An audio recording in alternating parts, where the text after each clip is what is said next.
UK and EU negotiations are leaning towards Brexit progress with discussions on the country's commitment to the European Convention of Human Rights.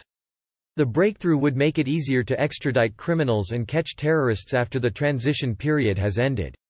So far, Britain rejected demands from the EU to remain part of the European Convention on Human Rights (ECHR). The move halted any progress in reaching agreements on intelligence sharing and a possible new treaty to replace the European arrest warrant system. Brussels claimed that the commitment was legally crucial for EU countries to surrender criminals or share criminal data. The UK government told the EU that they would not welcome a deal that controlled the implementation of the ECHR in British law. The UK also insisted they had no plans to abandon human rights law. The ECHR is an international convention to protect human rights and political freedoms in Europe. It is drafted by the Council of Europe and enforced by the European Court of Human Rights in Strasbourg, France.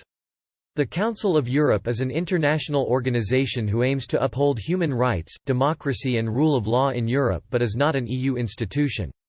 It includes countries such as Russia and Turkey, and the UK did not leave the Council of Europe when Brexit happened on 31 January. During the last round of Brexit talks, the UK offered a termination clause on future police cooperation.